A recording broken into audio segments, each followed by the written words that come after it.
Buenos días, jóvenes. Vamos a continuar con la tercera parte del quinto módulo del curso de mecánica de fluidos, es decir, de cinemática de fluidos. En la grabación anterior resolvimos un ejemplo que tenía que ver con visualización de flujo, es decir, líneas de corriente, líneas de trayectoria y líneas de traza. Ahora vamos a avanzar hacia el estudio del movimiento y deformación de los fluidos. ¿Qué tipo de movimiento puede tener un elemento de fluidos? Un elemento de fluidos puede trasladarse o puede rotar. Ya hemos definido campos de velocidades, velocidad U en I, U en J y W en K. El movimiento de traslación de un elemento de fluido va a estar definido por este vector velocidad. Su movimiento rotacional va a estar relacionado con un vector de velocidad angular omega, que también tendrá componentes en X, en Y y posiblemente en Z, aunque en realidad la rotación con respecto a Z es la más común de todas. Así que repito, la traslación de un elemento de fluido está asociada con el vector velocidad V y la rotación está asociada con el vector de velocidad angular omega. Con respecto a la deformación que puede sufrir un elemento de fluidos puede sufrir deformación lineal, es decir, el elemento de fluidos puede estirarse o puede comprimirse. Y vamos a describir cómo, en función de variables de campo que ya conocemos, cómo podemos definir ese estiramiento o compresión del elemento de fluidos a lo largo de una dirección. El elemento de fluido también puede sufrir una razón de deformación por esfuerzos cortantes. Entonces, esta razón de deformación por esfuerzos cortantes va a ser explicada de manera similar a la manera que vamos a ilustrar el movimiento de rotación. ¿Y qué van a tener en común estos cuatro fenómenos que buscamos describir en esta parte del curso? Está claro que la traslación tiene que ver directamente con el vector velocidad. Sin embargo, estas otras tres de alguna manera también van a estar asociados con este vector velocidad. Así que vamos a empezar decidiendo o definiendo cómo la velocidad angular tiene que ver con o está relacionada con el vector velocidad, que tiene componentes U, V y W en X, Y y Z respectivamente. Entonces vamos a considerar este elemento de fluido que tiene esta línea que la figura llama la línea A y esta línea que la figura llama la línea B en su posición original. En un instante T2 o en un intervalo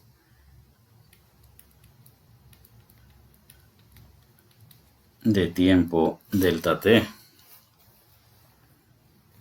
es aparente que la línea A ha rotado un ángulo alfa A. Y la pregunta es, ¿qué debe ocurrir para que esa línea A rote ese ángulo alfa? ¿O qué relación puede tener eso con el vector velocidad? Entonces vamos a considerar por lo pronto el instante T1 y vamos a suponer que esta es nuestra línea A. Y vamos a mejorar esa línea.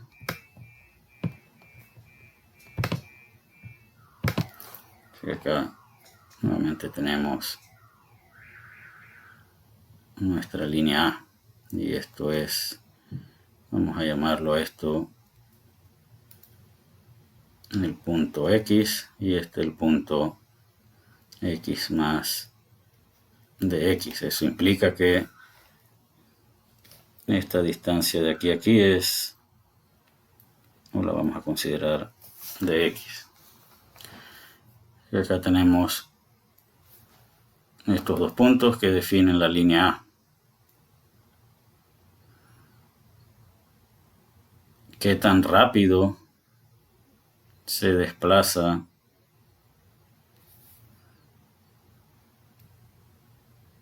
este punto hacia arriba?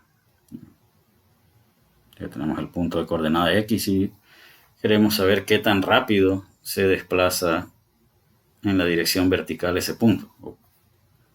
¿Con quién tiene que ver ese desplazamiento? Ese desplazamiento tiene que ver con la componente y del vector velocidad que hemos denominado con v. Así que esto es v evaluado en la posición x. ¿Y con qué velocidad se debe desplazar en la dirección vertical este otro punto? Este otro punto debe desplazarse con una velocidad o una componente y del vector velocidad evaluado en x más de x. Pero ¿qué ocurriría con la línea A si estas dos velocidades fueran iguales? Si estas dos velocidades fueran iguales, simplemente la línea se desplazaría hacia arriba y mantendría siempre su forma. Pero vamos a suponer ahora que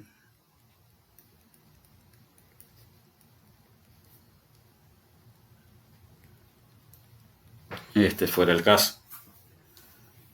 Ahora, ¿qué ocurre si este es el caso? Vamos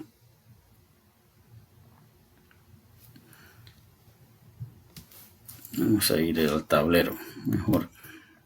Entonces acá vamos a ver qué ocurre en el instante T0 o en el instante T1.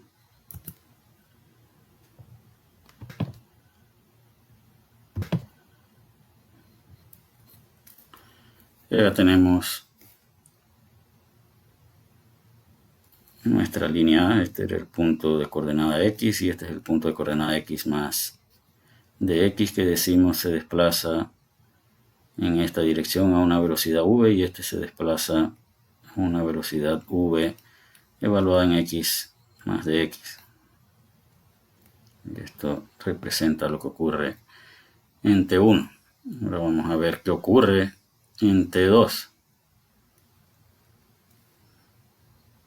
¿Qué tanto se va a ver desplazado este punto? Ahora, este punto vamos a suponer que está aquí. ¿Y cómo determinamos esta distancia de aquí a acá? Entonces T2 va a ser igual a T1 más un diferencial de tiempo.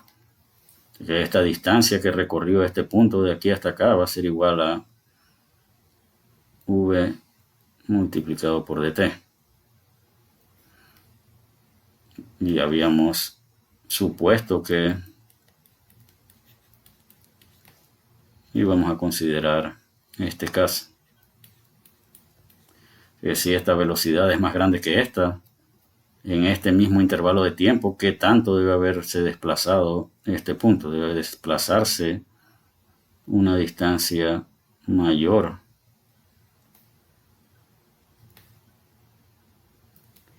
a la otra.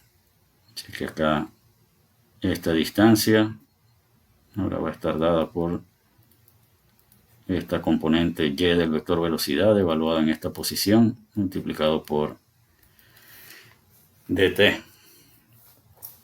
¿Eso qué significa? Que ahora la línea A debe tener esta forma.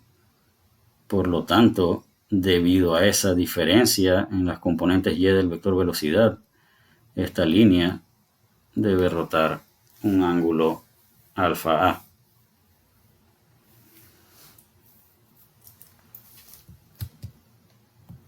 Y eso está descrito en esta figura. Un criterio similar podemos aplicar para decidir qué ocurre con esta línea.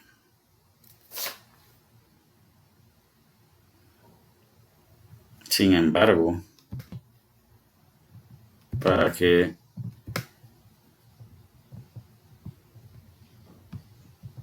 esa línea rote de la manera que está mostrada en esa figura, vamos a, antes de ir a formular la pregunta que quiero formular, vamos a evaluar algunas cosas en esta parte. Ahora, ¿qué define el movimiento de esta línea? Ahora, esta línea, que es la línea B, se va a desplazar en esta dirección de acuerdo a las componentes X del vector velocidad. Así que esta es la componente U en la posición Y. Y en este otro extremo tenemos U en la posición Y más de Y. Nuevamente suponiendo que esta longitud es de Y. Y la pregunta que íbamos a formular es: para que esta línea rote este ángulo alfa B, ¿cuál de estas dos velocidades debe ser más grande? U en Y o U en Y más de Y. Primero vamos a evaluar el caso donde ambas velocidades son iguales. Si ambas velocidades fueran iguales, entonces la línea B simplemente se desplaza hacia la derecha. ¿Qué pasa si U en Y más de Y es más grande que U en Y? Vamos a evaluar ese caso.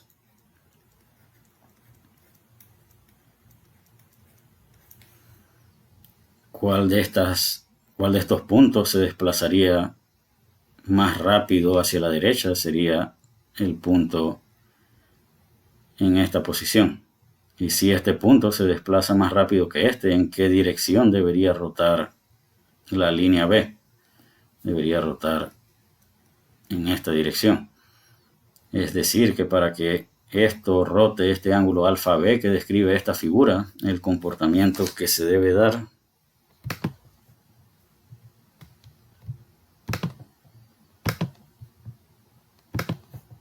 es el opuesto al que habíamos considerado, es decir, tiene que ocurrir de esta manera. En resumen, hemos determinado que el ángulo alfa A está asociado con las diferencias en las componentes de velocidad en Y en estos puntos, y que el ángulo de rotación alfa B tiene que ver con la diferencia de las componentes X del vector velocidad en puntos de coordenadas Y diferentes. ¿Cómo medimos la velocidad de rotación del elemento completo? Lo medimos como el promedio de la velocidad angular de la línea A y de la línea B. Así que el promedio de esas dos velocidades angulares nos va a dar la velocidad de rotación, que según esta definición es con respecto a z. ¿Y por qué decimos que es rotación con respecto a z? Porque el eje pivote de rotación sería el eje z, que es perpendicular aquí a la imagen. Así que habíamos comparado Vamos a regresar un momento acá al tablero. Ya habíamos dicho que el desplazamiento de este punto estaba dado por esta expresión y el desplazamiento de este otro punto estaba dado por esta expresión. Eso significa que esta distancia de aquí a aquí es la diferencia entre esto y esto. Así que vamos a denominar eso delta y. Delta y es igual a la velocidad o la componente y del vector velocidad evaluada en x más dx menos la velocidad evaluada en x multiplicado por dt. Si dividiéramos eso entre delta x, esto definiría la tangente de alfa a. Sin embargo, si ese desplazamiento, y lo hemos definido o aparece definido en las diapositivas como un diferencial, quiere decir que es un ángulo pequeño. Si es un ángulo pequeño, esta tangente es aproximadamente igual a alfa a. Por lo tanto, la derivada de alfa a con respecto al tiempo es aproximadamente igual a v en x más dx menos v en x multiplicado por dt y dividido entre dt. Así que esto es aproximadamente igual a la diferencia entre estas dos velocidades. ¿Cómo evaluamos esa diferencia de velocidades? Para evaluar esa diferencia de velocidades debemos expandir, o podemos expandir en serie de Taylor y decir que v en x más dx es igual a v en x más la derivada parcial de v en x con respecto a x por la distancia de separación entre esos dos puntos. Ya habíamos dicho que la separación es de x más un medio de la segunda derivada parcial de v en x respecto a x cuadrado por la distancia al cuadrado más una serie infinita de términos. Sin embargo, como ya hemos hecho anteriormente, podemos despreciar de x es un infinitesimal, un desplazamiento infinitesimalmente pequeño en x. Si elevamos un número pequeño al cuadrado, eso va a ser un número más pequeño y todos los términos que van de aquí en adelante tendrán de x elevado al cubo, a la cuarta, a la quinta, etcétera, etcétera. Así que si despreciamos los términos de orden mayor a 1, podemos decir que v en x más de x es igual a v en x más la derivada parcial de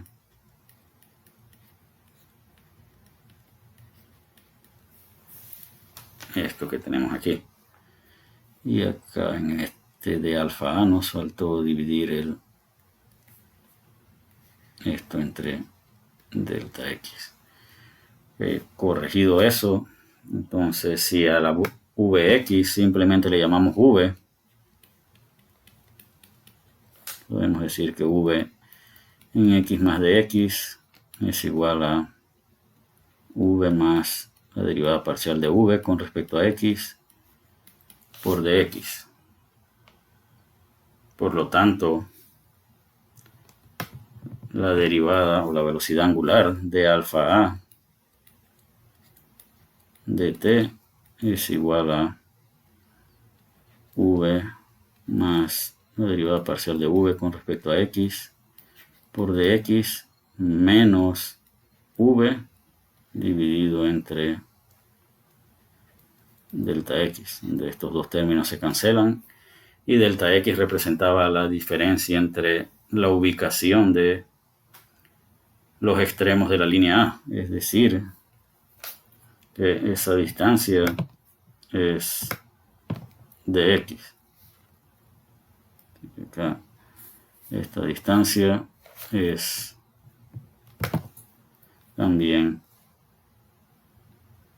de x y este de x se va a cancelar con esto y llegaremos a la conclusión entonces que la velocidad angular con que rota la línea A es simplemente igual a dv de x.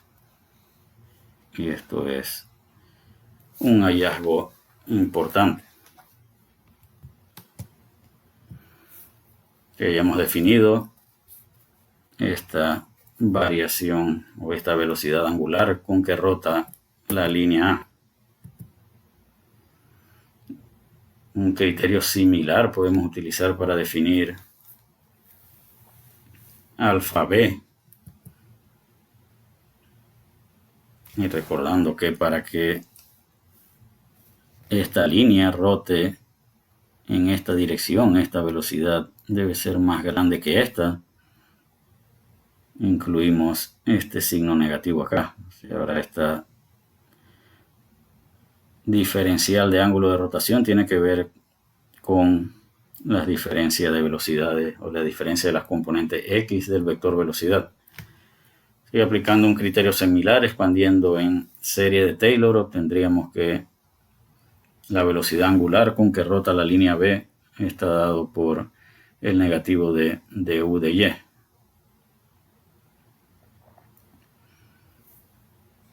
Y la velocidad angular con respecto al eje z es el promedio de estas dos velocidades angulares. Por lo tanto, definimos la componente z del vector velocidad angular como un medio de la resta de la derivada parcial de la componente y del vector velocidad con respecto a x menos la derivada parcial de la componente x del vector de velocidad con respecto a y.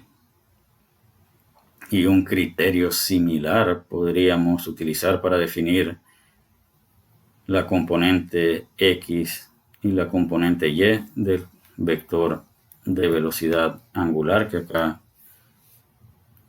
simplemente hemos procedido a definir. Esta es la expresión que nosotros hemos deducido con algún tipo de detalle. Los estudiantes deben verificar siguiendo criterios similares que estas dos componentes son las correctas. Así que nuevamente los estudiantes deben proceder de manera similar a la que hemos procedido aquí para deducir la componente z del vector velocidad angular para deducir las componentes x y y de ese mismo vector. Ya que el vector velocidad angular define el movimiento rotacional de nuestro elemento de fluido. Ya hemos visto el de traslación que está definido directamente por el vector velocidad y el de rotación que indirectamente está relacionado con el vector de velocidad también. Ahora vamos a ver la razón de deformación lineal. Y de nuevo vamos a considerar, vamos a tratar de hacerlo aquí mismo. Vamos a tratar de limitarnos al eje X. Así que vamos a definir acá un eje X. Acá vamos a definir, usando la nomenclatura que está en la figura, un punto P. Y acá un punto Q. Y vamos a suponer que inicialmente esto está separado una distancia de X. Así que esto es lo que ocurre en el instante T1. Sin embargo, este punto que hemos denominado como P se está desplazando a una velocidad que llamaremos U. Y este punto que está acá se está desplazando con una velocidad que vamos a llamar U en X más dx. ¿Qué pasa si esos dos puntos se desplazan a la misma velocidad? ¿Qué va a ocurrir con la longitud de la línea PQ? Si los dos puntos se desplazan a la misma velocidad, simplemente la línea PQ se va a desplazar sin ninguna modificación. Pero ¿qué pasa, por ejemplo, si U es mayor a U en X más dx? Y vamos a ir al tablero para tener un poco más de espacio para ilustrar este comportamiento. Así que vamos a refrescar todo esto. Vamos a dibujar acá nuestra línea o definir nuestro punto P y nuestro punto Q. Y decíamos que este punto se desplaza a una velocidad U y este punto se desplaza a una velocidad de U en X más de X. Y habíamos definido esta longitud como de X. Y queríamos evaluar el caso en que U era más grande que U en X más de X. Entonces, un instante dt más adelante,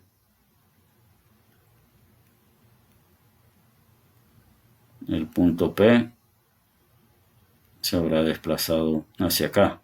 Y esta distancia de desplazamiento de aquí a aquí será igual a U por el intervalo de tiempo. Ahora vamos a ver acá. Este era el punto Q. Y acá esto es la nueva ubicación del punto Q. Y este desplazamiento de aquí a acá es igual a U en X más dx multiplicado por dt. Eso que significa que ahora la línea PQ tiene esta longitud. Y esta longitud, dado esta diferencia de velocidades, es más pequeña que la línea original. Eso quiere decir que la línea se ha comprimido linealmente por efectos de la diferencia de velocidad. Ahora, si el caso hubiera sido el opuesto y esto lo que ocurre, entonces el punto Q se hubiera desplazado más rápido que el punto P y la línea se hubiera estirado. Así que en la razón de deformación lo que vamos a comparar es el estiramiento o la compresión de la línea versus su longitud original versus el tiempo. Así que la razón de deformación lineal, y acá hemos indicado subíndice alfa y alfa porque puede ser cualquier índice. De la manera que lo hemos descrito, alfa sería xx. Q a Q' representa el desplazamiento del punto Q y P a P' representa el desplazamiento del punto P. De la manera que está descrito en esta figura, se sugiere que el punto Q se desplaza más rápido que el punto P. Entonces, ¿qué representa el numerador de esta ecuación? La línea original tiene dimensiones PQ y la otra segunda línea P'Q'. Esta distancia es la distancia original que vamos a llamar de X. Entonces, esta otra distancia va a ser igual a la posición que ocupa el punto Q' menos la posición que ocupa el punto P. Y esto era simplemente Q menos P. Entonces esta es la longitud después de un intervalo de tiempo delta t y esta es la longitud original. esta longitud menos esta longitud representa el incremento en la longitud del elemento de fluido y está definido como esta distancia menos esta distancia. ¿Qué pasaría si esta distancia fuera igual a esta? Quiere decir que el elemento de fluidos no modifica su velocidad a lo largo de esa dirección y que la línea simplemente se desplaza.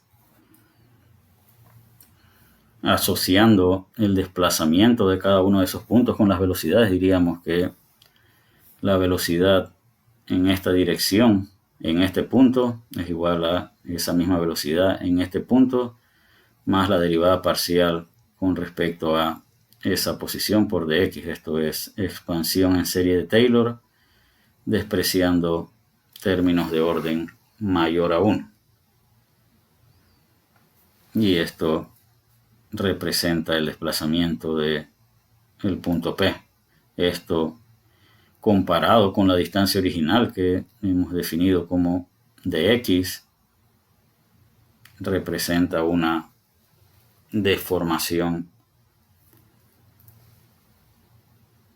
o un incremento de longitud en función de la longitud original.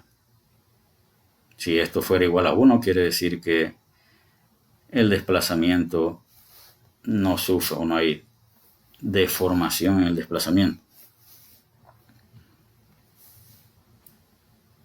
Expandiendo y cancelando términos, este término se cancelaría con este y solo quedaría esta derivada parcial, y acá los dt serían cancelados. Eso quiere decir que la deformación lineal tiene que ver con la variación en la velocidad asociada con el eje de desplazamiento.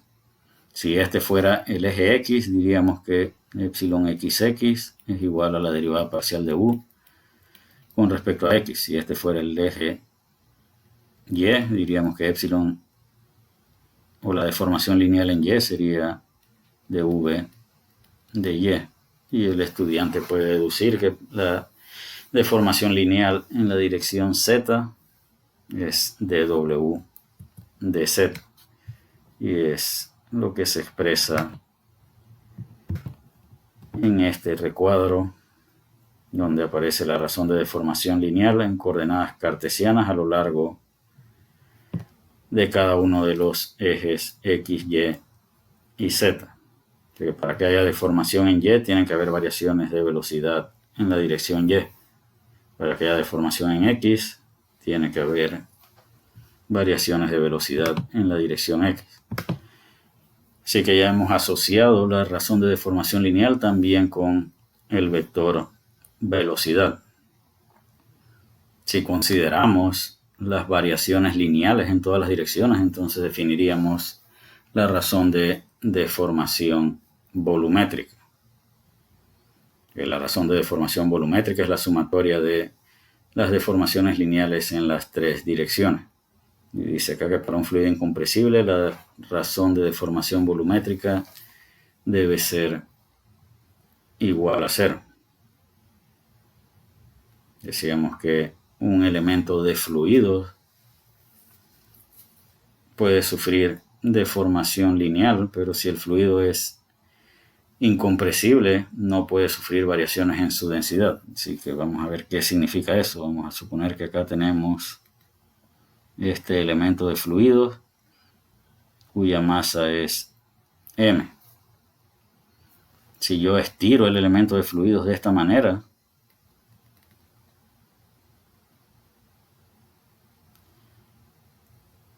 el principio de conservación de masa dice que en ese elemento yo debo mantener la misma masa. Pero un fluido incompresible no puede modificar su densidad. Eso quiere decir que si yo lo voy a estirar en esta dirección, que vamos a denominar la dirección X, para que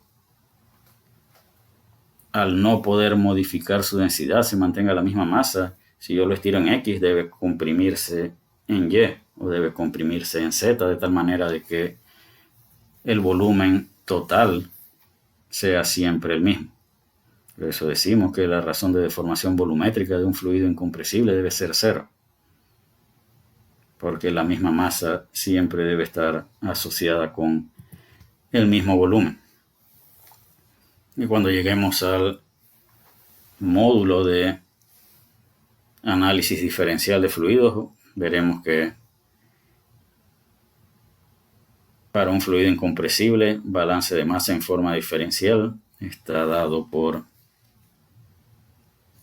esta ecuación, que es idéntico a lo que señala este recuadro con respecto a la razón de deformación volumétrica que está definido en la primera ecuación de esta diapositiva.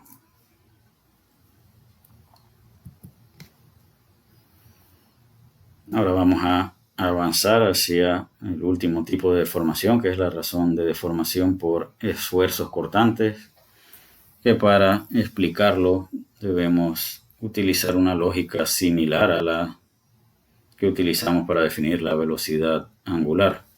Y esta ecuación que aparece aquí se parece bastante a la ecuación que usamos para definir omega z. ¿Qué diferencia encuentran ustedes entre esta ecuación y la ecuación de omega z? Y la única diferencia es este signo de aquí. En la sección o la parte de velocidad angular decíamos que la velocidad angular era el promedio de la velocidad de rotación de cada una de estas líneas. Sin embargo, ahora lo que nos interesa es evaluar la deformación que sufre este elemento de fluido. ¿Y qué pasaría con este elemento de fluido si la velocidad de rotación de la línea A fuera igual a la velocidad de rotación de la línea B? Si los dos elementos o las dos líneas rotaran a la misma velocidad, el elemento no se deformaría, simplemente rotaría con la misma forma sin sufrir deformación alguna. Así que para que haya deformación, estas dos velocidades de rotación angular deben ser diferentes. Y entre más grande sea esa diferencia, más grande será esa deformación. Por ejemplo, supongamos que esta línea no rota, pero esta sí. Entre más rápido rote, más se deformará la figura. Y es por eso que acá debemos restar las velocidades de rotación o las velocidades angulares de cada una de esas líneas y no sumarlas como hicimos al momento de definir este omega z. Ya definimos epsilon xy como la razón de deformación por esfuerzo cortante en el plano xy. Y ya del análisis de la velocidad angular habíamos definido d alfa a dt y d alfa b dt, así que solo es cuestión de sustituirlo en esta ecuación y ya obtenemos la razón de deformación por esfuerzo cortante en el plano xy. Y un criterio similar podemos utilizar para definir la razón de deformación por esfuerzo cortante en el plano zx y en el plano yz. ¿De qué nos van a servir o para qué nos van a servir estas razones de deformación? Por ejemplo, en el módulo 2 nos tocó trabajar con viscosidad y decíamos que cuando definimos viscosidad decíamos que el esfuerzo cortante para un fluido newtoniano era nu por du dy. Y du dy, como indican algunos libros de texto, tiene que ver con la razón de deformación. ¿Eso qué significa? Que el esfuerzo cortante era proporcional a la razón de deformación y a la viscosidad. Esto implica que cuando busquemos en el módulo de análisis diferencial de fluidos aplicar, por ejemplo, conservación de cantidad de movimiento lineal. Según la segunda ley de Newton, la sumatoria de fuerzas es igual a masa por aceleración. Entonces, estas fuerzas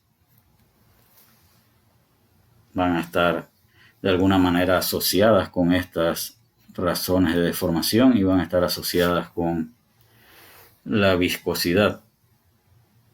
Así que estas razones de deformación van a ser importantes cuando necesitemos en el módulo de análisis diferencial de fluidos definir las fuerzas que actúan sobre nuestro elemento diferencial de fluido.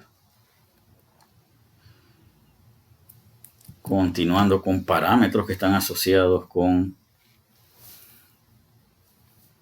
el vector velocidad, vamos a definir este vector, que es el vector vorticidad.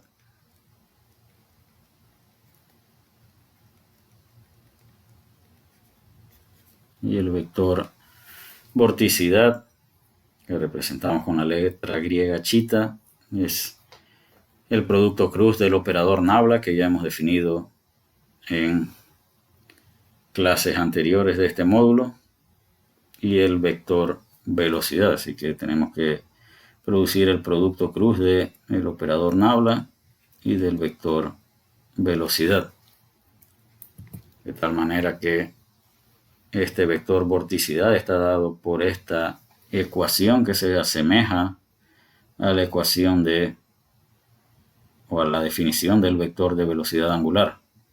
Y este recuadro nos indica cuál es la relación entre el vector de velocidad angular y el vector vorticidad. El vector velocidad angular es la mitad del vector vorticidad.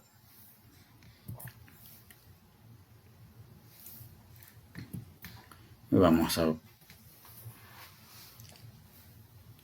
evaluar este vector vorticidad para un flujo bidimensional donde no hay variaciones con respecto a ninguno de los componentes de velocidad en la dirección z.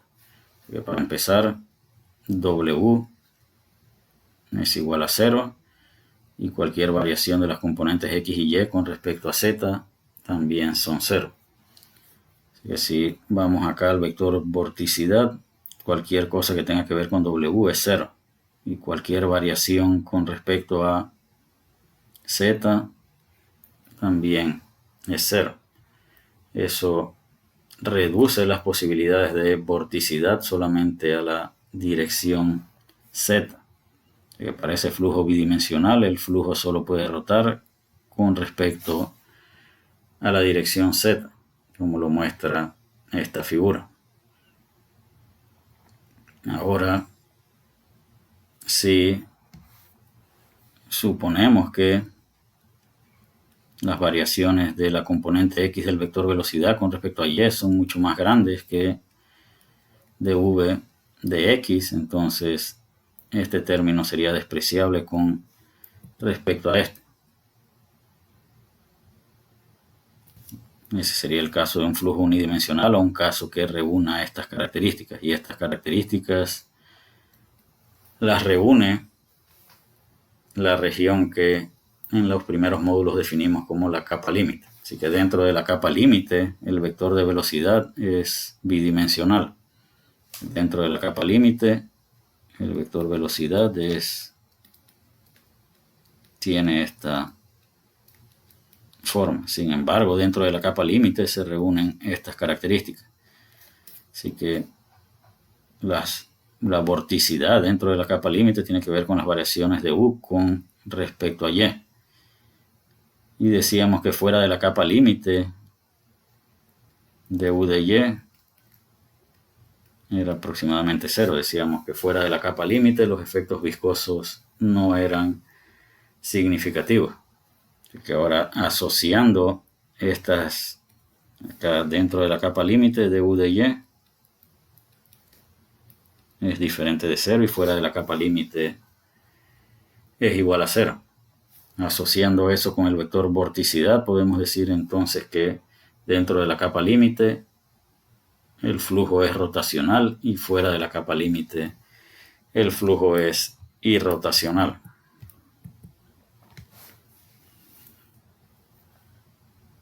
Y con esto vamos a concluir esta grabación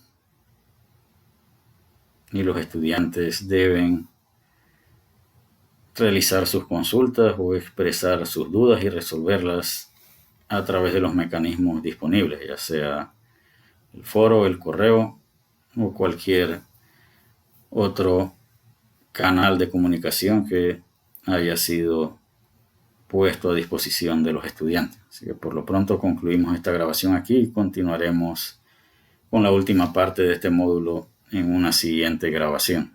Hasta la próxima.